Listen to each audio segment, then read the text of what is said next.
O presidente do STF autoriza o ministro Luiz Fux a se transferir da primeira para a segunda turma. Repórter Janaína Camelo chegando com as últimas informações. A grande questão é quando essa mudança deve ser efetivada. E ontem a gente falava dessa possibilidade da transferência, porque ele tinha pedido, não é, Janaína, para o presidente do Supremo. E agora, como é que fica? Bem-vinda, boa noite.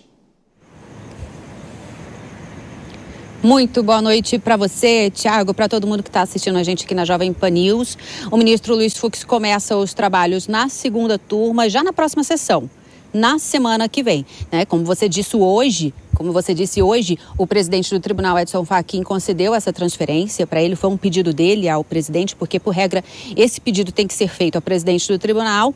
Isso foi feito ontem e hoje o ministro Edson Fachin, então, concedeu essa transferência. O ministro Luiz Fux, ele disse, inclusive, que já tinha combinado com o ministro ex-ministro agora, né, Luiz Roberto Barroso, meses atrás, de fazer essa troca. Mas ele acabou sendo pego de surpresa com a saída antecipada de Barroso, porque há uma vaga ali na segunda turma que seria a vaga que deveria ser ocupada pelo ministro Luiz Roberto Barroso, né? E era uma vaga do ministro Edson Fachin, por exemplo, como o ministro Edson Fachin foi para a presidência e Barroso acabou saindo do STF, ficou vaga ali essa cadeira na segunda turma.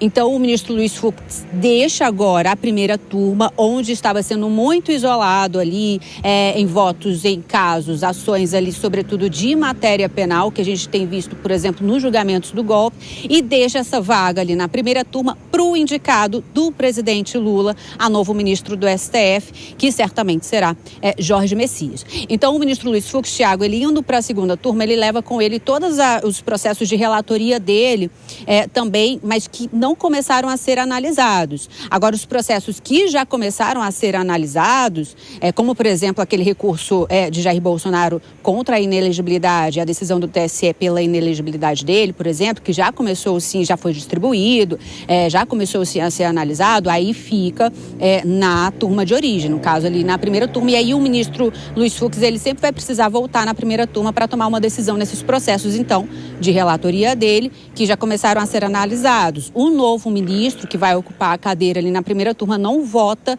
nesses casos.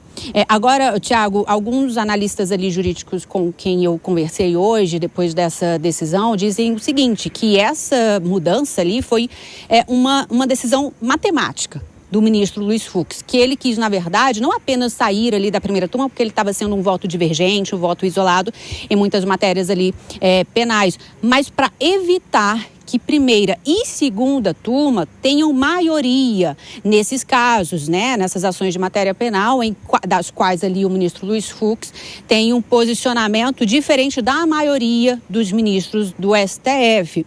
Porque ele na primeira turma, ou o ministro indicado pelo presidente Lula na primeira turma, não mudaria o resultado do julgamento desses casos, continuaria sendo o mesmo, né? Formando maioria contra essas teses das quais o ministro Luiz Fux defende. Agora, um indicado de Lula na segunda turma formaria maioria contra os ministros que pensam semelhante ideologicamente ao ministro Luiz Fux nesses casos de matéria penal, que são os ministros Cássio Nunes Marques e André Mendonça. Então, ele mudando para a segunda turma, aí muda tudo de cenário. Aí ele consegue, junto com os outros dois ministros, criar uma tese vencedora em casos desse tipo. Essa é a análise que está sendo feita ali por muitos juristas com relação a esse caso. Então, agora está decidido, o ministro Luiz Fux realmente vai para a segunda turma e ele começa já a partir da próxima sessão. Tiago. Janaína, e o prazo para a defesa do ex-presidente Jair Bolsonaro entregar os recursos cabíveis em relação ao julgamento do Supremo termina quando, hein? Qual a data limite e como é que está essa discussão no Supremo?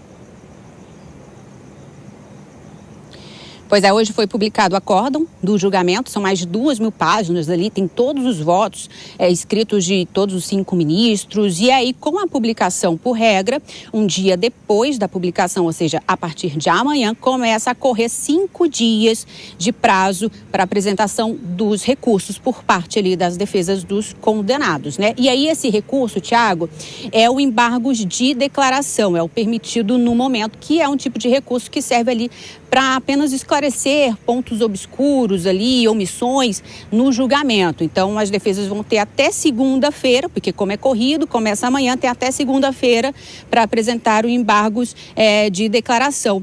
A legislação não define uma quantidade específica, uma quantidade limite de apresentação de embargos de declaração, mas a jurisprudência tem uma média ali de 2 embargos. Aqui no STF costuma ser apresentado apenas um embargo de declaração, e aí os ministros ou rejeitando ou analisando, aí decidem se pode ser aberto mais um prazo, no caso, para um segundo recurso, que aí seria de embargos infringentes. O embargo de declaração, Tiago, só para deixar claro, ele não tem o objetivo de mudar o resultado do julgamento, né? Apenas de esclarecer realmente pontos ali específicos no julgamento que as defesas tenham dúvida. O embargo infringente, sim, ele tem o poder ali de mudar o resultado do julgamento, mas ele é permitido apenas quando há 2 divergências no julgamento, ali na sentença, sobre uma questão específica. As defesas dos condenados dizem que vão sim apresentar os embargos infringentes também, além dos embargos de declaração, mas já admitem, Tiago, que esperam que os ministros rejeitem também os embargos infringentes, tudo porque o STF tem realmente essa intenção de acelerar esse processo inteiro para evitar que ele seja usado ali em palanques para as eleições do ano que vem. Então começa hoje a contar, vai até segunda-feira, e esse recurso, Tiago, ele sempre geralmente ele é colocado para análise em plenário virtual. Quem decide isso é o presidente do colegiado ali da primeira turma, no caso hoje é o ministro Flávio Dino, junto com o ministro Alexandre de Moraes. Eles vão decidir ali um momento para colocar esse recurso, logo depois passado esse período ali de 5 dias, colocar esses recursos ali para serem analisados no plenário virtual. Geralmente se coloca ali um período de dias para que os ministros depositem os seus votos, viu, Tiago? Aguardando então o posicionamento da defesa, o prazo é segunda-feira, mas nada impede que a defesa entregue isso antes. E a gente continua acompanhando, de olho no Supremo. Até daqui a pouquinho, Janaína.